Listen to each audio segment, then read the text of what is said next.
What is up, YouTubers, gamers and hobbyists? Welcome to this overview, for want of a better word, of my thoughts on the Dungeons & Dragons 5th edition sourcebook, DragonLance, Shadow of the Dragon Queen. Now, way back when I first started getting into role-playing, which was D&D, way back when I was still at secondary school, early on in secondary school actually, and my love of fantasy stories in general was also running amok. It's what occupied my every daydreaming moment in school. Fantasy stories of the books I used to read and things like that. I mean, I read Lord of the Rings very early on, and so a friend of mine introduced me to a set of books called DragonLance. Okay, and I thought, well, he was also getting together a group of Dungeons and Dragons outside of school, because this was all happening at the same sort of time of joining Dungeons and Dragons, finding out what it was all about, joining the D&D club at school, and so on and so forth. To cut a long story short, a group of us, we all quit the school Dungeons and Dragons club, formed our own little mini club outside of school. The group of us, we stayed strong and true for many, many years, way after leaving school and getting jobs and things like that. Anyway, my friend, the one who was running the games at the time, he was the one that introduced me to Dragonlance. He said, well, you'll like these books. Have a read of these. And there was 2 sets of 3 books. There was like 2 trilogies at the time. It was like, they had names. The first trilogy had names such as Dragons of Autumn, Twilight, and, or Dragons of Summer, Spring, whatever like that. And the second set was about the twins, like Time of the Twins, Test of the Twins, that kind of thing. Now, if I've remembered it wrong, apologies, but I'm not doing badly considering how long ago it was that I read them. And, we're talking over 30 years ago. Now I must be talking 35, maybe 35 years ago. So that isn't bad for someone with my memory to think about that. Anyway, as it turned out, we had many games of many enjoyable D&D sessions. Having read the Dragonlance books, of course, and seeing the characters that were in those stories, and I thought, well, when I saw this, I thought, wow, bring it to life in D&D. Now, in earlier editions, they had this, and it worked quite well. I utilised it. I had some of the, I don't know if it was 3rd edition, 2nd edition, whatever it was, books. Forgive me if I'm wrong, but there was a Dragonlance. A couple of Dragonlance books. Anyway, so I saw this one. I thought, wow, let's do it for 5th edition, because as you know, I'm venturing back into it, especially into the solo side of things. I thought, well, let's do that. So this book is rather reminiscent of a lot of others. It's a good thickness, because some are thin on the ground. This isn't one of them. So I'll read the back to you, because this will give you if you know anything about Dragonlance, it'll give you kind of a backdrop to it. Takhisis, the Dragon Queen, has returned to the world of Kryn. Across the land, her armies of fanatical draconians wage a brutal war of conquest, as the dragon armies march on the unprepared nation of Salamnia. Only the defenders of the city of Calaman stand in their way. But the dragon armies want more than just to crush their foes. An ancient evil in the Dragon Queen's service seeks a magical weapon that could dominate Kryn for all time. Dragonlance, Shadow of the Dragon Queen, is a tale of conflict and defiance set during, and this is quite important, during the legendary War of the Lance. Create characters from Kryn, the world of the Dragonlance setting, then march them to the front lines of the battle against the terrifying dragon armies. Optionally, use DragonLance Warriors of Krynn board game to bring this adventures, massive battles to your Dungeons and Dragons game. And that's something, of course, I will have to check out. And then it says, a Dungeons and Dragons adventure that takes characters from 1st to 11th level. Just remember, it says during the War of the Lance.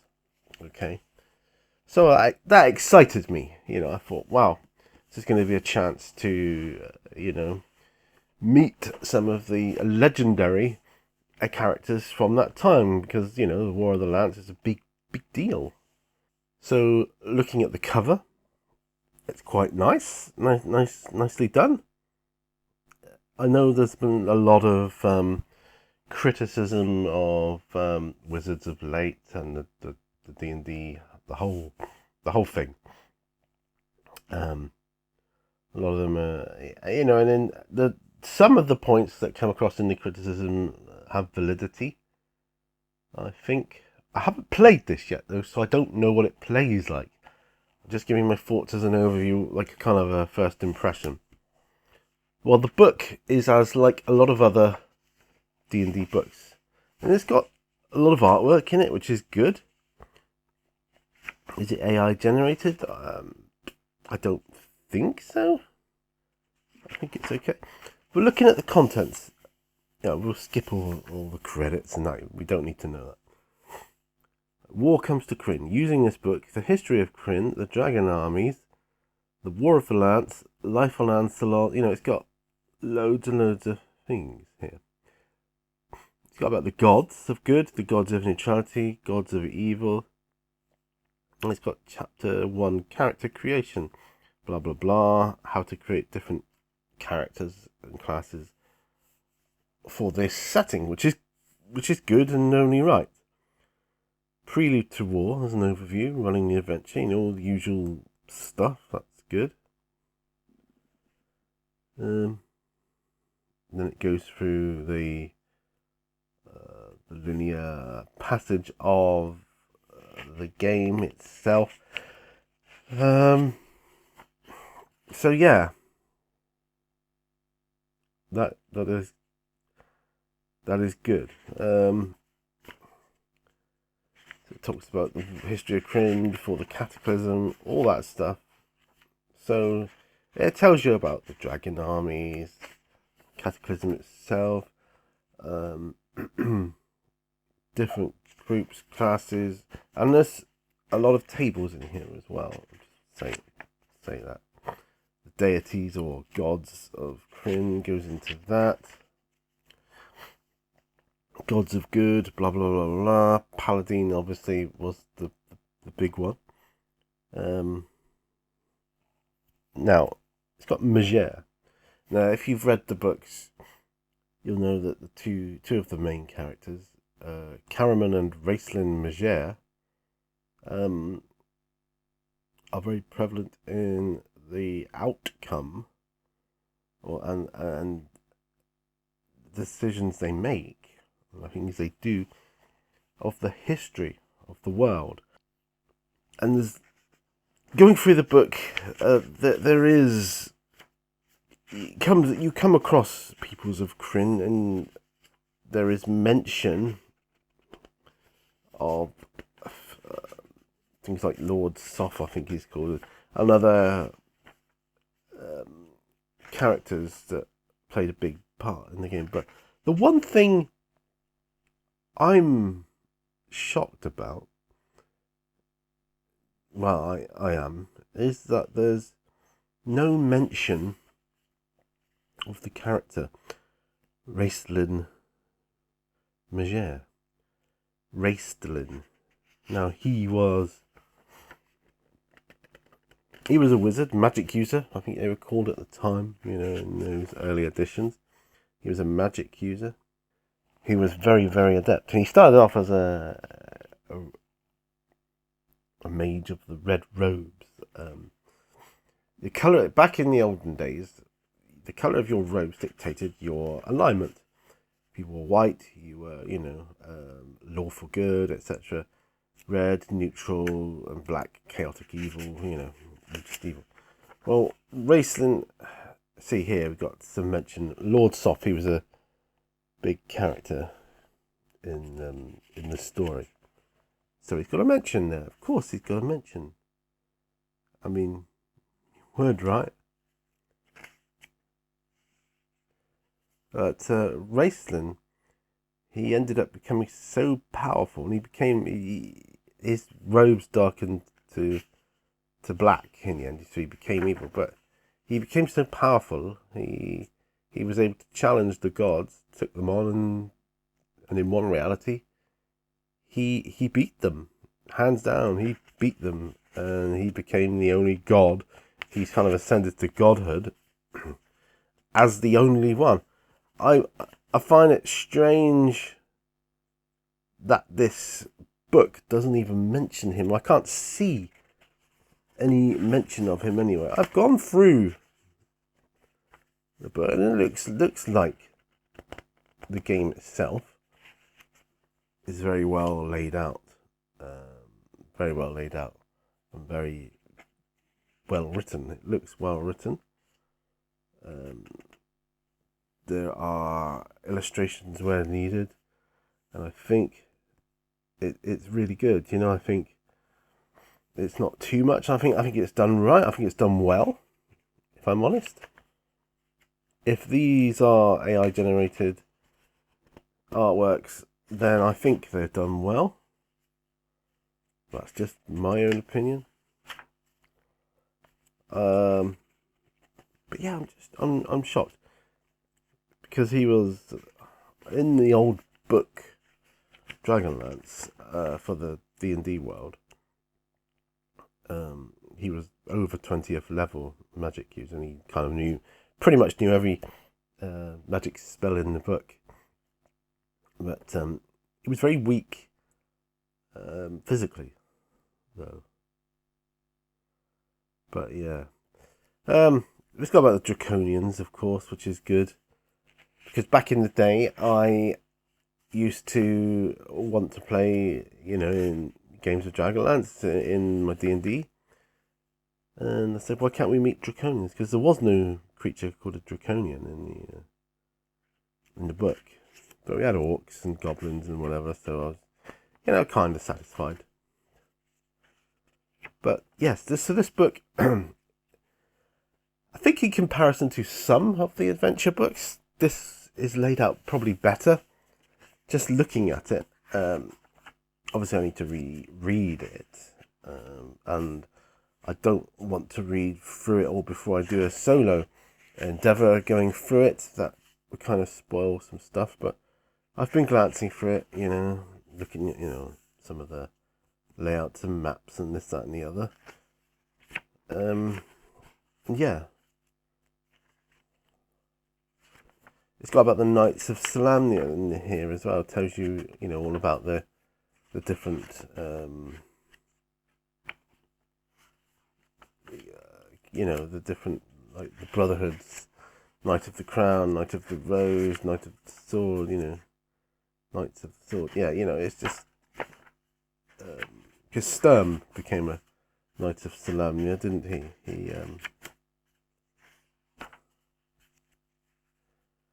Yeah, and there's a map in the back of here as well.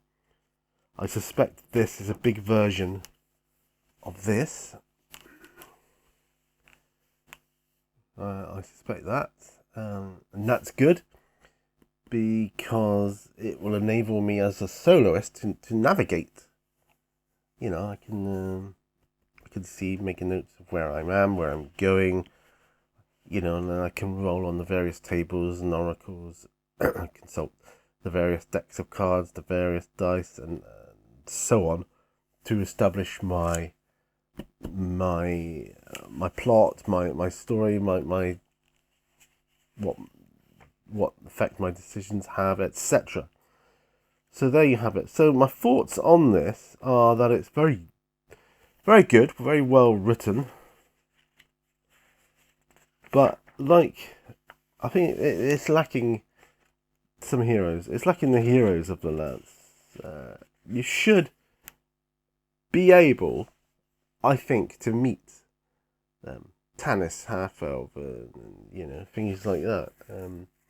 Caraman,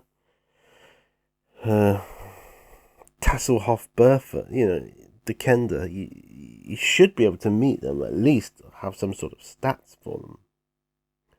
At least have stats for them. I mean, you should have the stats for Raceland, because wouldn't matter what time period this would be set in then. So you've got Draconian's stats here, which is what we wanted, way back when. Yeah. But but it does tell you how to create characters and so on, which is good. I don't like this though. It's sort of like a primitive telephone device. I don't like it. It's a bit too steampunky for my liking. I don't recall that being in Dragonlance. No, sir. But anyway, yeah. So as I say, it's laid out well. It's sectioned well. But I am a bit shocked that some of the heroes of the Lance aren't here. There's a lot of them, I suppose. But background information. A mention would have been nice. I think Raceland was the most important character of Dragonlance.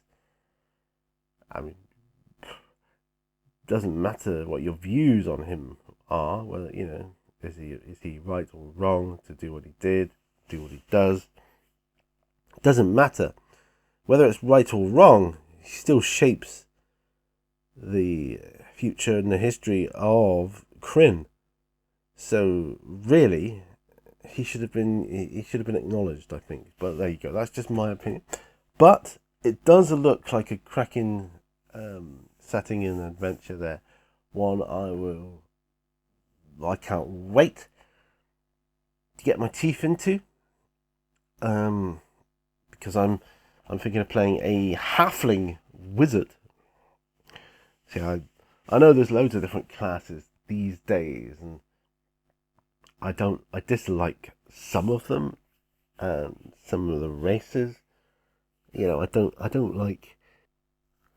Excuse me. I don't like Dragonborn, for instance, as a race, and I don't like bards as a class. I think that's a stupid class, personally.